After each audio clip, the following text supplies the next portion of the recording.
నమస్తే మిత్రులారా. ఎర్రబెల్లి దయాకర్రావు గారి యొక్క హవా ఇప్పుడు మొదలైంది. చాలామంది 2.0 3.0 అని మాట్లాడుకుంటారు కదా.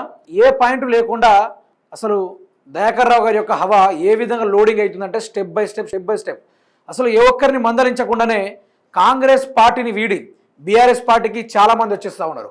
అందులోనూ కాంగ్రెస్ పార్టీ అక్కడ ఎమ్మెల్యే అయిన యశస్విని రెడ్డి గారి యొక్క ప్రధాన అనుచరులతో మొదలు పెడితే అందరూ కూడా బీఆర్ఎస్ పార్టీలో విలీనమైపోతున్నారు. దీనికి గల కారణం ఏంటి? అసలు ఎర్రబెల్లి దయాకర్రావు గారు ఎందుకు ఓడిపోయారు? ఇప్పుడు ఎందుకు ఎర్రబెల్లి దయాకర్రావు కావాలని ప్రజలు కోరుకుంటున్నారంటే, ఎర్రబెల్లి దయాకర్రావు గారు అక్రమాలో అవినీతి చేసో ఆయన ఓడిపోలేదు, అభివృద్ధి చేసుకుంటూ ఓడిపోయినానే. ఆయన నియోజకవర్గంలో మీరు ఏ ప్రజలను అడిగినా కూడా మనుషులు చనిపోయినా, లేకుంటే ప్రజల్లో ఇబ్బందుల్లో ఉన్నా, పంట పొలాలు ఎండిపోయినా, నీళ్లు రాకపోయినా స్టిల్ ఆయన ఓడిపోయి 2 సంవత్సరాలు అవుతుంది. అయినా కూడా 2 సంవత్సరాలు ఒక్క రోజు కూడా రెస్ట్ తీసుకోకుండా ఆయన ప్రజల వైపు మాత్రమే పనిచేస్తూ ఉన్నాడు. మొన్నటికి మొన్న పొలాలు అంతా ఎండిపోయి ఉంటే ఎర్రబెల్లి దయాకర్రావు పొలాల దిక్కుపోయిండు, యశస్విని రెడ్డి గారు అమెరికా దిక్కుపోయారు. ఆవిడ గారు గెలిచింది అమెరికాకి వెళ్ళడానికి మాత్రమే అన్నట్టుగా అక్కడ అవపడతా ఉంది. చాలా వరకు ఎర్రబెల్లి దయాకర్రావు గారి యొక్క అభివృద్ధి పనులు, అవే రేట్లు, అవే సంక్షేమ పథకాలు, ప్రజల్ని 1000 మంది తన చుట్టూ ఉన్న ప్రతి ఒక్కరిని పేరు గుర్తుపెట్టుకునేంత మహానుభావుడు ఆయన. అయితే అంత అభివృద్ధి చేసిండు, మరి ఎందుకు ఓడిపోయినని మీకు అనిపించవచ్చు. జస్ట్ ఒక్కసారి మార్పు చూద్దాం. ఒకసారి కాంగ్రెస్ పార్టీని గెలిపిస్తే ఎట్లుంటుందో చూద్దామని ఆ ఓటేసిన పాపానికి ఈరోజు ప్రజలు లబ్బోదిబో మొత్తుకుంటున్నారు. ఈరోజు ప్రతి ఒక్క తండాల్లో మామూలు ఊపు కాదు, ఒక్కసారి ఎన్నికలు పెడితే బీఆర్ఎస్ పార్టీని గాల్లో గెలిపిస్తామని చాలామంది ఎదురు చూస్తూ ఉన్నారు. ఇప్పటికిప్పుడు అదే పాలకుర్తి నియోజకవర్గంలో ఎన్నికలు పెట్టినా, లేకుంటే ఏదైనా గ్రౌండ్ రిపోర్ట్ చేయించినా, లేకుంటే మీరు జస్ట్ సర్వేలు నిర్వహించినా కూడా యశస్విని రెడ్డి గారికి వాళ్ళ ఇంట్లో ఉన్న పని మనుషులు కూడా ఆవిడకు మెజారిటీ ఇవ్వరు. ఫస్ట్ ఎర్రబెల్లి దయాకర్రావు అట్లా నెంబర్ 1 మెజారిటీలో వస్తాడు మీరు చూసుకుంటే. అయితే ఇప్పుడు మున్సిపాలిటీ ఎన్నికలు ఉన్నాయి మిత్రులారా. ఈ మున్సిపాలిటీ ఎన్నికల్లో కాంగ్రెస్ పార్టీ అధికారం ఉంది, అధికార పత్యం నడిపిస్తూ ఉంది, ముందే ఉండి ప్రజలు నడిపిస్తూ ఉన్నారు, ప్రజలు దోచుకుంటా ఉన్నారు, ప్రజలు ఇబ్బంది పెడతా ఉన్నారు. ఇదే కాంగ్రెస్ పార్టీ ఇప్పుడు మేము ఇది చేసాం అది చేసామని పోయి చెప్పుకోవడానికి వాళ్ళ దగ్గర ఏమీ లేదు. వాళ్ళు గ్యారంటీ ఇచ్చిరనా, లేకుంటే ప్రజల్ని ఆదుకున్నారనా, లేకుంటే కష్టకాలాల్లో ఉన్నప్పుడు ముందొచ్చి నిలబడిరనా, లేకుంటే వెన్ను తట్టి మనోధైర్యాన్ని ఇచ్చిరనా, ఈరోజు ఓట్లు అడగడానికి వాళ్ళ దగ్గర చెప్పుకోవడానికి కానీ చూపించుకోవడానికి ఏది లేదు.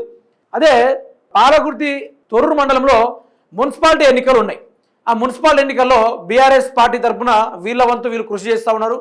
కాంగ్రెస్ పార్టీ అయితే ఇక బీఆర్ఎస్ ఎర్రబెల్లి దయాకర్రావు గారి యొక్క ఆ హవాని చూసి వాళ్ళు బయటికి వెళ్ళడం లేదు, ఇప్పటివరకు వెళ్ళడం లేదు. అక్కడ కాంగ్రెస్ పార్టీ నుంచి అందరూ బీఆర్ఎస్ పార్టీలోకి అందరూ బీఆర్ఎస్ పార్టీలో విలీనమైనరు.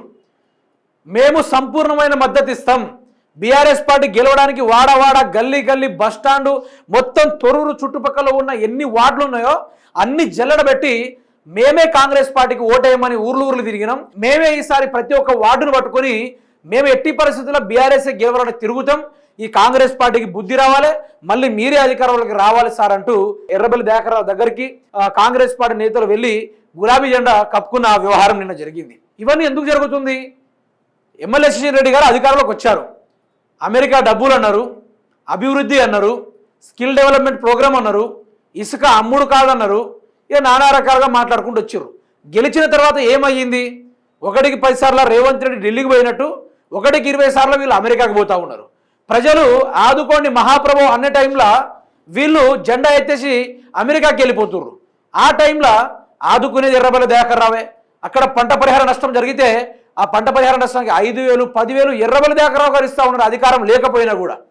ఏదైనా పండగలు జరిగితే ఆ పండగల్లో మీరు పోండి, ఎర్రబెల్లి దయాకర్రావు ఉండుంటే మాకు హోలీ పండగ కానీ దసరా పండగ కానీ మాకు తన సంతోషం కొద్దీ 10,000 20,000 రూపాయలు ఇచ్చిపోయేది ఆయనే.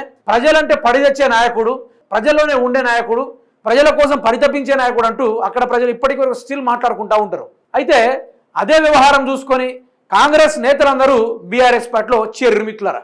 మొన్నటికి మీద పాలకుర్తి ఎలక్షన్లు జరిగినప్పుడు, ఏది స్థానిక సంస్థల ఎలక్షన్లు జరిగినప్పుడు పెద్ద పెద్ద గ్రామ పంచాయతీలన్నీ బీఆర్ఎస్ఏ, మొత్తం బీఆర్ఎస్ఏ. ఎర్రబెల్లి దయాకర్రావు గారు ప్రచారం చేయకున్నా కూడా భారీ మెజారిటీ తోటి దగ్గర 70% బీఆర్ఎస్ పార్టీ గెలిచింది. పాలకుర్తి నియోజకవర్గం అని పిలిపించుకునే ఆ గడ్డ మీద బీఆర్ఎస్ జెండా బాతిర్రు అక్కడ పాలకుర్తి గడ్డ మీదనే.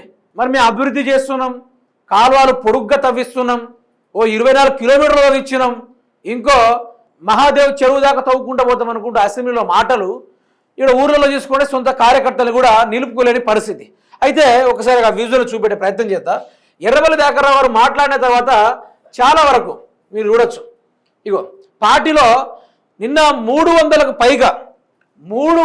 పైగా ఆ తొర్రూరు మండలంలో చుట్టుపక్కల ఉన్న ప్రజలందరూ, కార్యకర్తలందరూ, కట్టర్ కాంగ్రెస్ కార్యకర్తలందరూ బీఆర్ఎస్ పార్టీలో చేరారు.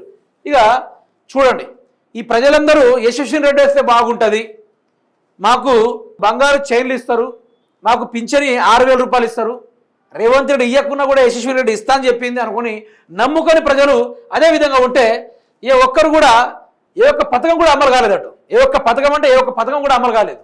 మరి అధికారం వచ్చి చక్కగా పరిపాలన చేసుకోవాలంటే ఏం లేదు, వాళ్ళ కబ్జాలు, అదేవిధంగా యశస్విని రెడ్డి ఇసుక దందా అనేది ఇప్పుడు జోరుగా నడుస్తూ ఉంది.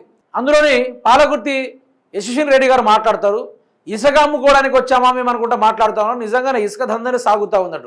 పాలకుర్తి ప్రజలు మొన్న సర్పంచ్ ఎన్నికల్లో మేడం గారు వెళ్తే నువ్వు ఊర్లోకి అడుగుపెట్టద్దు, మేము ఎన్నికలప్పుడే నీకు గుర్తొస్తున్నామా, నువ్వు ఊర్లో రావద్దు, తండాలో రావద్దు, ఎక్కడ కూడా నువ్వు అడుగే పెట్టద్దు అనుకుంటూ ప్రజలు ఘోరంగా వ్యతిరేకత చూపిస్తూ ఉన్నారు.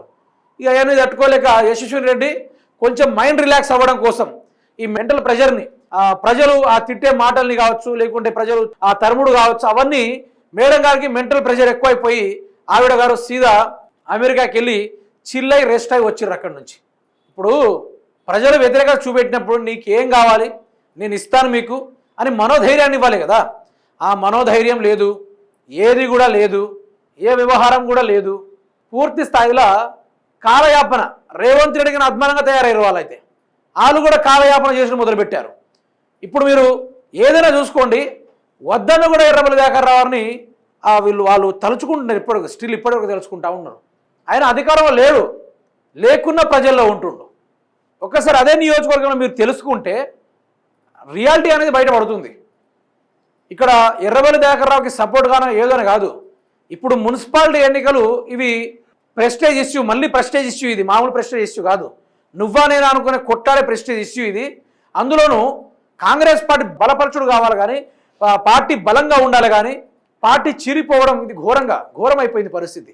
కాంగ్రెస్ పార్టీ వద్దు, యశస్విని రెడ్డి మాకు వద్దు, ఆ యశస్విని రెడ్డి కథే వద్దు, ఆవిడ యొక్క పరిపాలన వద్దు, ఆవిడతో సంబంధమే వద్దు అనుకుంటూ చాలామంది యశస్విని రెడ్డి సొంత అనుచరులు అందరు కలిసి పార్టీలో జాయిన్ అవుతూ ఉన్నారు. Including right hand, left hand అందరు కలిసి బీఆర్ఎస్ పార్టీలో చేరుతూ ఉన్నారు. ఇక దీని మించిన బిగ్ మిస్టేక్ ఏమైనా ఉందా, దీని మించిన దెబ్బ ఏమైనా ఉందా కాంగ్రెస్ పార్టీకి? వద్దన్న కూడా కాంగ్రెస్ పార్టీ ఓడిపోతుంది చూడండి. వద్దన్న కూడా యశస్విని రెడ్డి గారు మొత్తం పాదయాత్ర చేసినా, చెప్పులు లేకుండా నడిచినా, సోనియా గాంధీని పిలుపుకొచ్చినా, రాహుల్ గాంధీని తీసుకొని వచ్చినా కూడా, మొత్తం గల్లీ మల్లికార్జున ఖార్గేని తీసుకొచ్చి నడిపించినా కూడా, రేవంత్ రెడ్డి స్వయంగా దిగి పాదయాత్ర చేసినా, మీనాక్షి నటరాజన్ గారు తన వాక్యాలు చెప్పినా, అదేవిధంగా మహేష్ కుమార్ గౌడ్ కానీ ఎవరు వచ్చి ఏం చేసినా కూడా ఇక నడవదు ఆటలు సాగాయి. ఒకటి బీఆర్ఎస్ హవా, బీఆర్ఎస్ఏ గెలవాలి. ఇక్కడ ఏకఛత్రాధిపత్యం తిప్పేది మాత్రం ఎర్రబెల్లి దయాకర్ రావు గారే బీఆర్ఎస్ పార్టీ అనుకున్న అందరూ ప్రజలు ఫిక్స్ అయిపోయారు. ఫిక్స్ అయిపోరు. ఏం చేసింది తట్టెడు మట్టి కూడా పోయలేదు. మా రిపోర్టర్స్ కెమెరామెన్స్ తిరుగుతూ ఉంటారు, తట్టెడు మట్టి కూడా స్టిల్ ఇప్పటి వరకు ఓ రైతు బంధు లేదు, రోడ్ల డెవలప్మెంట్ లేదు, గ్రామ పంచాయతీ అభివృద్ధి లేదు, గ్రామాల్లో ఆ వెలుగులు లేదు, ఆ కళ లేదు, ఆ చిల్లు అన్నీ పోయినాయి. ఏం అవసరం మరి ఎర్రబెల్లి దయాకర్ రావు గారు ఓడిపోయిన కూడా తిరగడం అంటే? ఆయనకు ప్రజలంటే ఎందుకు పిచ్చి, ఆయనకు ప్రజల్లోనే ఉండాలనే పిచ్చి ఆయనకు. మళ్ళీ సీతక్క గారు వస్తూ ఉన్నారట. ఎందుకు? సీతక్క గారికి ములుగు నియోజకవర్గంలో ఊకే రీల్స్ చేసి బోర్ కొట్టేసింది. ఇక్కడ యశస్వి రెడ్డి దగ్గరకు వచ్చి ఇక ఆవిడ గారు కూడా రీల్స్ చేసుకొని గెలిపించాలే, వీళ్ళు మేము ఇది చేశామని చెప్పుకోవడానికి ఏది లేదు. నేను చెప్తున్నా కదా, మీరు అడగండి మీటింగ్లు పెట్టినప్పుడు కాంగ్రెస్ ప్రభుత్వంని ప్రశ్నించండి, మీరు ప్రతి ఒక్కరు ప్రశ్నించండి. ఏ విధంగా మీరు ఏం చేశారు ఒక్కరు చూపెట్టండి, మీకు మేము ఓటేస్తామని అడగండి. చెప్పుకోవడానికి చూపించుకోవడానికి ఏముండదు. ఏమైనా మాట్లాడాలనుకోండి, మీరు అట్లా అడిగితే కేసీఆర్ అప్పు చేసిండు కదా, అక్కడ ఎర్రబెల్లి దయాకర్ రావు అట్లా చేసిండు కదా అనుకొని మాట్లాడతారు తప్ప వాళ్ళ దగ్గర ఓ సబ్జెక్ట్ ఉండదు, ఓ పాయింట్ ఉండదు, ఏం ఉండదు. వచ్చిందలా వాగుతూనే ఉంటారు, మాట్లాడుతూనే ఉంటారు. రేవంత్ రెడ్డి ఏ విధంగా బజారు మాటలు మాట్లాడుకుంటూ కాలయాపన చేస్తూ ఉన్నారో, ఈరోజు కాంగ్రెస్ పార్టీలో ఉన్న ప్రతి ఒక్క ఎమ్మెల్యేలు ఇదే విధంగా బజారు మాటలు మాట్లాడుకుంటూ కాలయాపన చేస్తూ ఉన్నారు. ఇందులోనూ పాలకుర్తి నియోజకవర్గం వేరే లెవెల్లో ఉండబోతుంది. దాన్ని ఎవ్వరు కూడా టచ్ కూడా చేయలేరు. ఇక పాలకుర్తిలో ఎవరు టచ్ కూడా చేయలేరు. బీఆర్ఎస్ పార్టీ మాత్రం ఆ యొక్క తొర్రూరులో ఎగరడం ఖాయం. ఒక్కటి తొర్రూరులోనే కాదు, పాలగుర్తిలోనే కాదు, ఈ తెలంగాణ రాష్ట్రంలో ఎన్ని మున్సిపాలిటీలు ఉన్నాయో అన్ని మున్సిపాలిటీలు బాజప్తుగా బీఆర్ఎస్ పార్టీ కొట్టబోతుంది. మీరు చూడండి, బాజప్తుగా కొట్టబోతుంది. ఎవరు తడిగుడ్డ వేసుకొని ఏడుస్తారో, ఎవరు పాలగుర్తిని ఖాళీ చేసుకొని పోతారో ఇది మనం కొన్ని రోజుల్లోనే తేల్చుకుందాం అన్నట్టుగా జరుగుతూ ఉంది అక్కడ వ్యవహారము.